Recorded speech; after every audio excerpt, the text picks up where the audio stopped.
Hello and welcome. This is Cheryl. Thank you so much for joining me today. We are on day 5 of the Spellbinders Crafty Advent Calendar. So if you don't want to see what's on day 5, save this video for later because we are going to open up the window and I'm going to create something with whatever is in day number 5. Now, if you haven't seen 1 through 4 yet, go back and watch those videos as well if you want some inspiration for some things that you can do with the items from your Crafty Advent Calendar. So today we get another die set. It is some scribbly border dies. So I love the fact that there are 2 different dies in this set so you can mix and match or use them together. So off screen, I did a bunch of die cutting and I am going to use this to create a background behind the hot air balloon from day number 1. I kind of thought if you could look at this as kind of swirly clouds a little bit, not totally, but I just wanted a different way to use it. So I die cut it out of glitter cardstock for a little bit of extra dimension. I already assembled my hot air balloon off screen because I've already done that in day number 1. So if you don't know how to do that, I have that included in day number 1. The only thing I didn't do from that die set in day number 1 is I didn't do this little pennant flag or pennant banner. So I'm doing that here. I just did a white background for it and then I cut some cardstock scraps from Waterfall Cardstock. I'm using liquid glue, which is Barely Art glue in a fine tip bottle. So put a little bit of glue on there and then I'm using a jewel picker to pick up that tiny little die cut and put it in place. Sometimes you'll need to wiggle it or move it around just to get it perfectly placed, but that jewel picker definitely comes in handy. For my card background or for my image background, I have some fog cardstock here. This is cut down to 3 3/4 inches by 5 inches. I'm going to use Poppy Field as a mat behind it, and that is cut to 4 inches by 5 1/4. We'll see that in a little bit. But I cut a bunch of these borders, and I'm going to use my liquid glue to glue them onto that back. Now, I'm only putting the glue on the kind of scallop edge and the loop edge. I don't need to put glue on absolutely everything. So I'm just putting dots of glue here and there. You can see exactly where I'm putting it.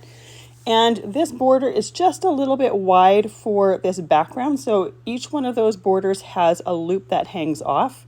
In order to keep it not as repeat pattern looking, for the first 2, I'm using one of each of those die cuts where I line it up with the left side of my cardstock so I have a loop hanging off the right side. And then for the second pair of 2, I have it so that it is lined up with the right side of my cardstock and a loop is hanging off the left side. This way it looks like it has a little bit more variety than it actually does. And the fact that the border die is a little bit wider makes it perfect for this. Now this would be a great border die just on different cards just to use as a border. I am trying to do as much with the pieces from the Crafty Advent Calendar and trying not to include a ton of other things. So I didn't want to go into my stash and get a whole bunch of other things to use with this, which is why I thought this might be a fun way to use it with something that already was in the calendar. Now I did glitter cardstock just for a little bit of extra texture. You could use regular cardstock for this, or even a specialty as in a metallic cardstock would be fun.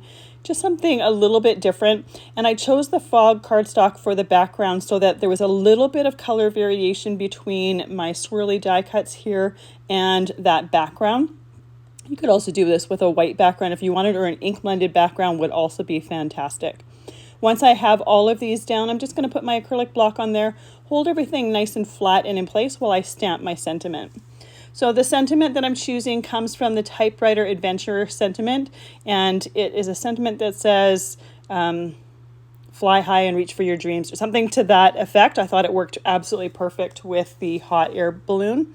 The adventure sentiments are absolutely perfect for a lot of different adventure or outdoor type themes. I just stamped it using my Misti stamping tool with Candy Apple Distres ink. It was the closest one I felt to the Poppy Field cardstock that I used for die cutting. Now I love the fact that because a lot of the die sets in this calendar are so tiny, they are absolutely perfect for die cutting cardstock scraps and using them up. It's a great way to do that, and the size of them is great as well. They work on 4¼ by 5½ inch cards, but you could easily make smaller gift cards with these, and I think it would be absolutely fun. Now this little hot air balloon, wouldn't it be cute also on a bookmark? I think that would be fun as well. I used my guillotine trimmer to trim that sentiment down, and then after I did that, I decided I wanted to trim it a little bit closer to the sentiment. I love the fact that this ruler, or the plastic guard on here, tilts up so that you could easily get your fingers underneath there to perfectly place your cardstock how you want it to go. So once I have that in place, my die cuts on my background should be dry enough now that I can start trimming off the excess. I'm just using a white card base for the background of my card. Doesn't need to be anything fancy. There's the poppy field mat that I'm going to be using, and that coordinates with the hot air balloon. I'm going to use that same Barely Art glue for gluing this whole thing together. I use this glue for pretty much everything, and because it's in a fine tip bottle, it works perfectly for larger pieces of cardstock to glue my cards together, or teeny tiny itty bitty die cuts for gluing them together. So it comes in very handy. Once I have my layers on top, I use that acrylic block just to hold everything in place. Here I know what my layout is going to be, but often if I don't know what I'm going to do for my layout, I will put my stuff on top and do a test layout. That way I can see it right on that background and know whether it's going to work for what I want it to do. For my hot air balloon, I did put some foam tape behind it for just a tiny bit of extra dimension. My basket and my flag base for it are cut out of graphite cardstock, and the bow and the little pennant banner is cut out of Waterfall cardstock. So I love the combination of that poppy field with that Waterfall cardstock. It's just such a pretty combination. And here is our final card. I love the look of those swirlies on the background. Just something different. Definitely doesn't really look totally like clouds, but it just kind of gives you that idea. Thank you so much for joining me today. I really appreciate you being here, and I hope you have a fantastic day. I will see you tomorrow for day 6.